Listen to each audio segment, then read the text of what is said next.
यहाँ से चल पड़े कहाँ, कोलकाता, लेकिन नेपाल जाता है तो कपाल साथे जाता है। पहुँच गए गुवाहाटी, मौसम खराब हुआ। क्योंकि राजनीति में जब मिजाज खराब होता है ना, तब प्रकृति भी परीक्षा लेती है। मुसलमान ईमान नहीं बेचता है, मुसलमान अपने ईमान पर कायम रहता है। सुरेंद्र यादव जी के बारे में हमसे मत पूछिए, वो झंझरा स्पेशलिस्ट है। ऐसे लोगों पर का बयान का कोई महत्व तो नहीं है। चैन से न रहेंगे न चैन दूसरे को लेने देंगे। अरे जनता दलियू में टूट होगा, फैसल रहमान के टूट पर क्या बोलना है सुरेंद्र यादव जी। निशांत कुमार का कहना है कि हमारी माँ ने हमको संस्कार दिया, पिता के नाम से गौरव होता है। और उधर है कि माँ बाप ने जो गलती किया है तो माफ़ कर दीजिए। और दूसरी तरफ बेटा कोलकाता में है और पिता महुआबाग में घर बनवा रहे हैं। और रमज़ान की अवधि में आपने किया है तो परवरदिगार ने तो अभी सज़ा देना शुरू ही किया, 2 ही बार सज़ा मिला है। ये सज़ा अब कंटिन्यू रहेगा। माननीय मुख्यमंत्री नीतीश कुमार जी की पार्टी जनता दलियों ने हज भवन में दावते इफ्तार दिया और इसी बीच के कालखंड में पूर्व में माननीय निशांत कुमार ने जनता दल की सदस्यता ग्रहण की।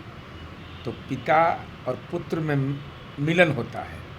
संस्कार कैसा है, पुत्र राजनीति में जो परिपाटी है उसके तहत अपने पिता का सम्मान करते हुए दिखाई पड़ रहे हैं और पिता सम्मान का जवाब दे रहे हैं। और दूसरी तरफ बेटा कोलकाता में है और पिता महुआबाग में घर बनवा रहे हैं, कौटिल्य नगर में घर बनवा रहे हैं। अब यही अंतर है। निशांत कुमार का कहना है कि हमारी माँ ने हमको संस्कार दिया, पिता के नाम से गौरव होता है। और उधर है कि माँ बाप ने जो गलती किया है तो माफ़ कर दीजिए। तो एक नया परिदृश्य कल दिखाई पड़ा दावते इफ्तार में। यह सब के लिए सुकून भरी खबर है। शिवानंद तिवारी और रामकृपाल यादव, तेजस्वी यादव को रणछोड़ बताए हैं। विधानसभा हारे थे तो घूमने गए थे और फिर राज्यसभा में उनका कैंडिडेट हारा तो फिर कोलकाता घूम रहे हैं, इसलिए उनको रणछोड़ बोला जा रहा है कि रणछोड़ करके भाग रहे हैं। माननीय तेजस्वी यादव विधानसभा चुनाव 2025 के बाद जनता के जनादेश पर कोई भी राजनीतिक प्रतिक्रिया नहीं दी। यह विपक्ष के नेता के रूप में या एक राजनीतिक दल के प्रमुख होने के नाते, चूँकि सौंप तो दिया आपको चाबी, तो जुबान से आवाज़ ही नहीं निकला। तो अब स्वाभाविक सवाल है, जब राज्यसभा का चुनाव हुआ रहा था, हठधर्मिता का परिचय देके उम्मीदवार बना दिया और राजनीतिक हलाल कर दिया एडी सिंह को। और यहाँ से चल पड़े कहाँ, कोलकाता, लेकिन नेपाल जाता है तो कपाल साथे जाता है। पहुँच गए गुवाहाटी, मौसम खराब हुआ। क्योंकि राजनीति में जब मिजाज खराब होता है ना, तब प्रकृति भी परीक्षा लेती है। अब गुवाहाटी से, क्योंकि वो बोले हैं कि मंत्र का असर है, तो वहाँ गुवाहाटी में माँ कामाख्या का पीठ है। अब वहाँ गए हैं, या वहाँ से 100 किलोमीटर दूर एक मयंक जगह है जहाँ मैंने 100 किलोमीटर है, वहाँ जादू टोना सीखता है, तो हो सकता है वहाँ चले गए हों। तो माननीय शिवानंद तिवारी जी हो, माननीय रामकृपाल यादव जी हो, ये लोग तो बचपन से देखें कि उच्छृंखल व्यक्तित्व था, तो राजनीति में भी उच्छृंखल हो गए।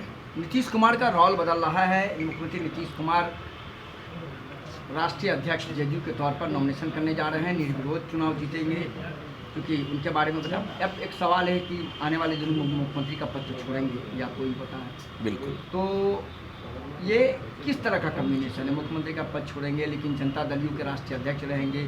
क्या पार्टी को टूट से बचाने, पार्टी सरकार के बीच समन्वय को लेकर नीतीश कुमार फिर ये पद ले रहे हैं? विधानमंडल की जो बैठक हुई, जिसमें मुख्यमंत्री जी से अनुरोध किया गया कि ऐसा फैसला आप मत लीजिए। असहज थे विधायक, पीड़ा थी मन में, कितने के आंखों में आंसू निकल रहा था, लेकिन पार्टी नेतृत्व के आदेश के आलोक में सब लोगों ने कहा जब आपने फैसला ले लिया है तो हमको सिरोधार्य है। मुख्यमंत्री नीतीश कुमार जी ने स्पष्ट रूप से कहा कि मैं हूँ ना, ये 3 शब्द दिल पर लोगों को लगा। कहे कि आप चिंता मत करिए, हम राज्यसभा भी अगर जा रहे हैं तो दिल्ली में जो काम रहेगा संसदीय कार्य, उसके बाद में बिहार में ही मैं आपके बीच रहूँगा। आपकी समस्याओं पर पहले जैसे गौर करता था वैसे गौर करूँगा। अब माननीय नीतीश कुमार जी संगठनात्मक चुनाव में प्रदेश अध्यक्ष जी उमेश कुशवाहा जी ने बताया कि नॉमिनेशन वो करने जा रहे हैं, तो स्वाभाविक है राष्ट्रीय अध्यक्ष तो निर्विरोध होना है। और माननीय नीतीश कुमार जी जब नॉमिनेशन करेंगे तो यह कार्यकर्ताओं में एक उत्साह का संबल भी होगा। अब यह कहना कि पार्टी में टूट का, अरे 43 एमएलए हमारी पार्टी का था, हमारी पार्टी को कौन तोड़ सकता है? ये पार्टी का नाम ही यूनाइटेड है, तो डिसयूनाइटेड कैसे हो जाएगा पार्टी? एक दूसरा सवाल यह है कि समृद्धि यात्रा नीतीश कुमार की चल रही है। लगभग पिछले 6-7 दिनों का वीडियो फुटेज देखेंगे तो जनता के बीच सम्राट चौधरी को लेके आते हैं, उनके कंधे पर हाथ देते हैं, उनको आशीर्वाद भी देते हैं, जनता को बताते हैं। क्या संदेश है? क्या आने वाले दिनों में ये संदेश मुख्यमंत्री देना चाह रहे हैं कि हमारा उत्तराधिकारी तो नहीं कर सकते हैं, लेकिन ये कर सकते हैं कि हमारी इच्छा है कि मुख्यमंत्री सम्राट चौधरी? सबसे महत्वपूर्ण सवाल है कि राज्यसभा के लिए नामांकन के बाद भी अपने दायित्व को नीतीश कुमार जी ने नहीं छोड़ा। यह राजनेताओं को सीखना चाहिए कि जब तक पद पर हैं तब तक काम करते रहेंगे, चैन से न रहेंगे न चैन दूसरे को लेने देंगे, क्योंकि चैन में जहाँ जाएगा तो विकास का रथ रुक जाएगा। अब इस दौर में माननीय नीतीश कुमार जी ने माननीय सम्राट चौधरी जो राज्य के माननीय उप मुख्यमंत्री हैं उनको आशीर्वाद, स्नेह, प्रेम और जनता की अदालत में भी उन्होंने दिया। अब इसका राजनीतिक अर्थ क्या है यह तो मैं नहीं बता सकता हूं, लेकिन नीतीश कुमार जी का स्नेह सम्राट चौधरी जी के प्रति दिखाई पड़ा। सर एक सवाल है, सुरेंद्र यादव ने कहा है कि पार्टी में भगदड़ मचने वाली है और नीतीश के जाते ही पूरी भगदड़ मच जाएगी, टूट जाएगी, नहीं तो मैं राजनीति छोड़ दूंगा। नहीं, सुरेंद्र यादव जी के बारे में हमसे मत पूछिए, वो झंझरा स्पेशलिस्ट हैं। तो ऐसे लोगों पर का बयान का कोई महत्व नहीं है। 35 साल का अपना तो किला ढा लिए, राजद का किला बचा लेंगे। 35 वर्ष तक के जो आदमी अपने बेलागंज विधानसभा क्षेत्र प्रतिनिधित्व करता रहा, लगातार हार का सामना करना पड़ रहा है। अरे जनता दलियों में टूट होगा, फैसल रहमान के टूट पर क्या बोलना है सुरेंद्र यादव जी?